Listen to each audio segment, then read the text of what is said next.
Welcome to Soul Brothers Pod with myself, Simon, and today I am joined by Iman from Solana Incubator. Who's Thank you for having right me, here. Simon. I'm very happy to talk to you, Iman. We are at Breakpoint, the biggest breakpoint ever in existence. It's crazy. I would say. Did you Yeah. experience other breakpoints before this? Yeah, this is my fourth Breakpoint, and being here, I mean, all Breakpoints are incredible in different ways, but being at the stadium, the arena, it's just, I was blown away when I first walked in Right. and saw absolute cinema and the chairs, and it's really incredible to see us get to this point. When did you join Solana? Like, when did you first kind of, as a user, as anything, when did Yeah. you touch the blockchain first? So I first heard the word Solana, I Yeah. think in 2020. Okay, super early. Super early. I was running my own startup at the time. Cool. And someone who was sort of connected was telling me about it. Hey, you should dig in, you should get involved. So I did a little bit of research and looking at that time, but it wasn't until I officially left my company and joined Solana Labs in January, February of 2022. Okay. Was when I first joined. That's when you got your hands dirty when it comes to Exactly. Solana work. Exactly. And let's use the 2022 moment there, because by then I think you already had a bit of a better understanding of Solana, what it is back then.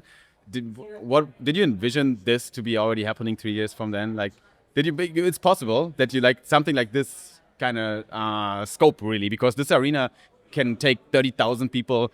Right now we have 7,000 attendees that sign up to it. We have like a huge stage. We have big names on stage. So I think, and I've done a lot of work in the Ethereum world as well. And back then, Solana was this tight-knit community. A lot of the developers knew each other, were working together. And I think there was always the fear that as the community grows, things would fracture. It would be, not in a bad way, but it would be more siloed and less of this sort of communal atmosphere. And so the fact that, 4 years later, we're still all together, all building in the same direction and able to come and fill this arena and be all together, I think it's amazing, and it speaks testament to the work that Raj and Toli have done to sort of keep the community together, the work that every community member does to be a part of this super team, et cetera. So it's really amazing to see. Now let me ask you one thing before we go a little bit more on the incubator questions. Are you more nostalgic and even sad that these days are over, where you know everyone and it's a bit not tight knit, and it was a good time, right? Like, it was a good time to build, and not everyone was looking at the ecosystem yet. We didn't have all the bad press that we have now as well, with Trump launching his meme coin on Solana, all the shit that comes with that. But then, are you more sad and nostalgic about that, or is your excitement about the institutional adoption and because now it's big, like everyone is looking at Solana now. We have big names integrating with us and launching their stablecoins on Solana. Does the excitement overpower the nostalgic sadness? Yeah, it's a great question. I've never been more excited, honestly. Like, Hell yeah. I think there's never been a better time to build on Solana. Let's go. From an institutional, from a regulatory standpoint, it feels like the permission and the acceptance is finally here, whereas 3 or 4 years ago, it was much more difficult. Even being, here, there's so many people here, obviously, but also the more time you spend in the network, the more people you know and the more relationships you have. So this really feels like a reunion in a lot of ways as well. And so I think 4 years from now, we'll look back on this time and feel nostalgic about it as well. Probably. So no, I've never been more excited for the network. Hell yeah. So one concern I have a little bit, not even personally, but because some of my normie friends that are really smart told me that. And I talked recently with an investor that has been very active in the internet bubble, and before that as well. So in the whole internet boom. And he compared, and I don't know if I like it, and I hope you don't like it as well. He compared Solana and blockchains and so on a little bit with what happened back in the day with, like, let's say, internet explorers and like browsers, basically, because we had a lot of early browsers back then that looked like they're going to capture all the attention. They're going to blow up, and they're never going to die. Because that's what I described to him when I talked about the Solana thesis. And I was like, yeah, we ain't going nowhere. Like, we're here to stay, right? But he was like, well, Simon, don't underestimate, markets. And there can always come in a player that you didn't see coming, and they overthrow Solana, and then Solana's gone, right? That happened to browsers back in the day, could happen to Solana. And it made me think, and I love to be proven wrong. I have very strong opinions on Solana, but they are loosely held. And if someone convinces me otherwise, but that made me kind of think, like, is there actually, am I in a bubble? Right? In my bubble thinking, is it possible that someone could throw Solana from the throne? It is probably possible, but how feasible is it really? What's your take on that? So I think it's really important to believe that it's very possible, meaning that complacency is the thing that kills startups, kills companies. Right. And I think we always have to be asking ourselves as a network, what's the next thing? Yeah. Both what's the thing that could kill Solana, but also what are the next opportunities that we need to feel ambitious enough to go after and continue to innovate ourselves out of what we were yesterday into what we're going to be tomorrow. And so I think it's actually great to have a little bit of that fear and not, hang our hats on the fact that we've been so successful, but also know that, hey, any day someone else can come, some other paradigm can come. And so how do we keep iterating to protect and to grow what we've built? And why can we do that? Why is Solana primed to succeed on that quest? I think for me, it's because of the developer community. I think everything comes back to developers. And when you have the builders on the network, when the builders actually care and they're both aligned with sort of the success of the network, but also with like the mission of the network, that allows you to stay very nimble and to iterate and to pursue anything that you want to pursue. So to me, it all comes back to developers. Cool. I've seen some stats recently, and maybe they're not right. Maybe you have better stats, but the recent Y Combinator batches didn't include a lot of crypto startups. And I was wondering why, because we do have very exciting use cases here in this industry. And I felt like maybe is all the excitement gone? I looked at a chart called social awareness, and it measures like YouTube, Google Trends, a lot of social metrics, Twitter, across various channels. And it showed that we're at an all-time low of social awareness in the society, I guess, based on these factors, internet estimates of numbers, when it comes to crypto.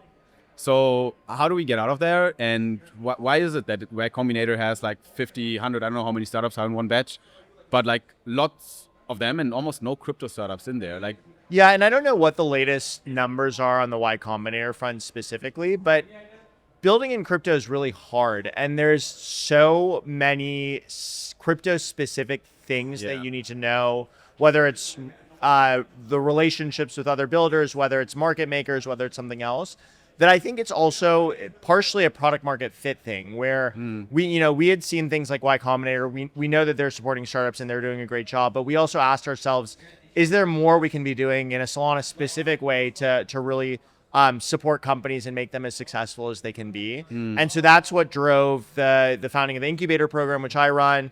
You also have amazing things like Coliseum, like Alliance DAO, et cetera. Yeah. And I think it's shown that, yes, success can come through the Y Combinators of the world, but also I think if you have folks who really know crypto well and are embedded in the space, it can also make a really big difference for these new up-and-coming teams. For sure, yeah. Let's talk a little bit about Incubator itself, obviously, as well. So you're running Solana Incubator, which is an initiative led by Solana Labs. That's fair to say. And it is a program for builders that takes up to 6 teams at a time. Is that correct? 6 teams at a time. They run through a 3-month program in New York. Yep. They have to be present. They also subsidize to be present. And they are basically guided through building in a sprint, let's say, leading towards a demo day where they can present as well. What are some of the goals that you want people to achieve during these three months? Yeah, it's a great question. So, and I think it's important to know the history here a little bit as well, where, as you know, Solana Labs built a lot of the early products and protocols of the network, built the original validator client.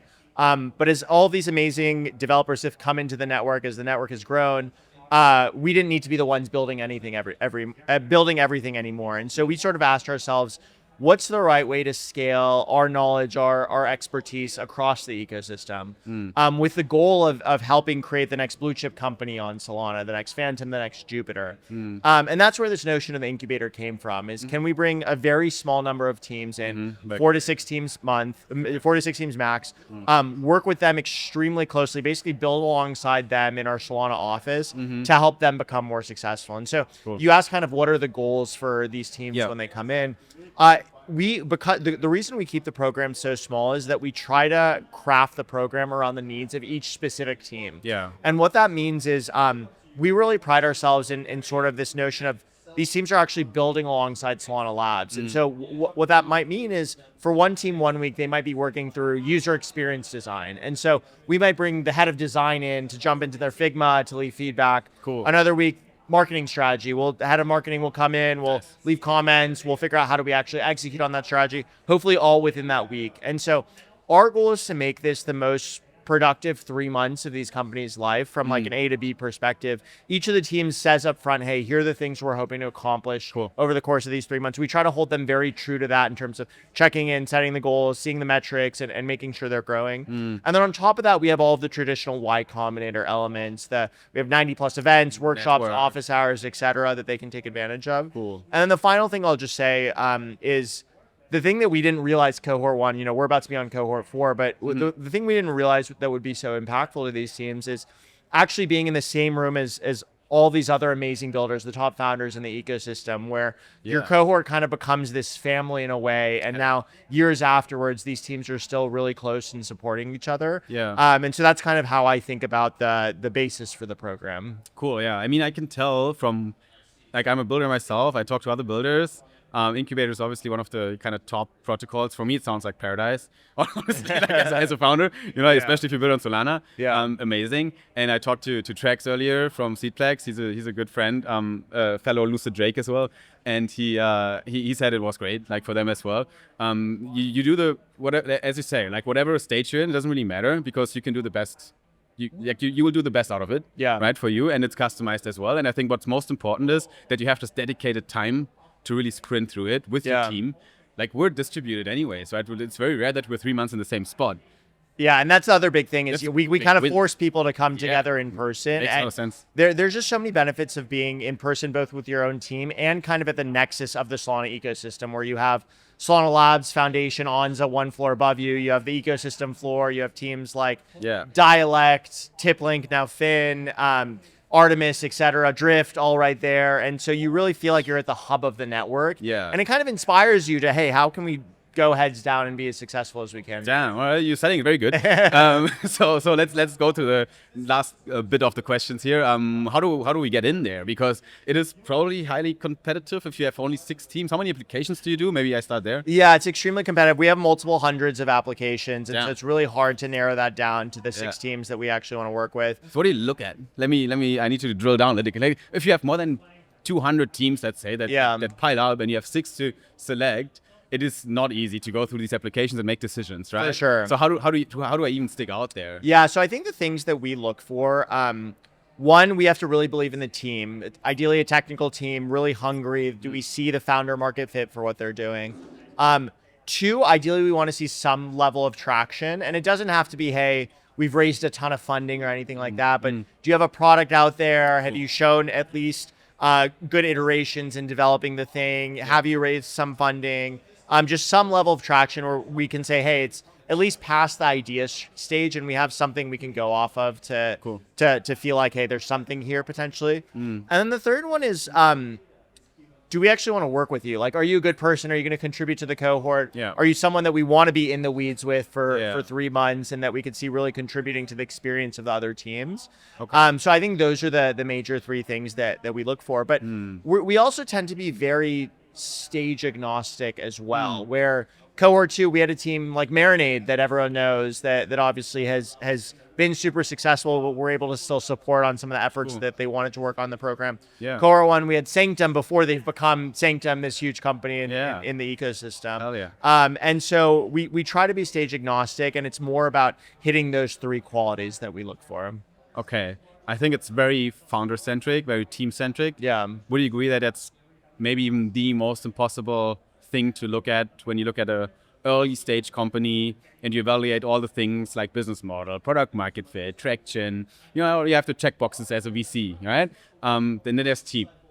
Is that the one that kind of? I think it is because and for 2 reasons. One, crypto is constantly evolving, and so who knows what's going to happen, what paradigm is going to be the next thing. And we can be thesis driven, and we try to be slightly thesis driven, but it's hard to get that completely right. And then also 2, it's companies iterate, companies pivot, and it's more having a belief in the company themselves, in the team themselves, what they're going to be able to do. Are they going to stick with it? Are they diligent? Are they thoughtful about how they approach things? Then having the perfect idea and us just believing that idea day one. The idea, obviously, when we think about idea, we want it to be something that we can see being really impactful to the Solana ecosystem and driving positive things to the network. But I think team still is the most important piece. Hell yeah. Okay. Cool. Then wrapping it up, 19th of December, would be the deadline. So applications are out for Cohort 4 right now. Yeah. December 19th is the deadline. You can Cool. check it out at solanaincubator.com. Love So it. definitely recommend getting an application in. At Incubator is our handle on Twitter if anyone wants to follow along. I'm Yeah. at Iman Motamedi on Twitter. Perfect. But yeah, December 19th, so definitely recommend getting an application in. All right, before guys. then. Iman already did the outro for me. Normally, I give you the handles. Now you got the handles already. So check out everything about Incubator. The handle is really easy at Incubator.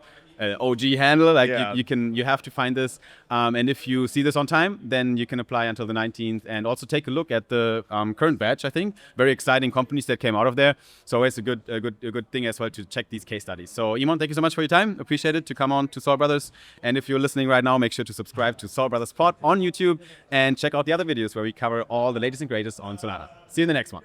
Awesome. Thank you, Simon.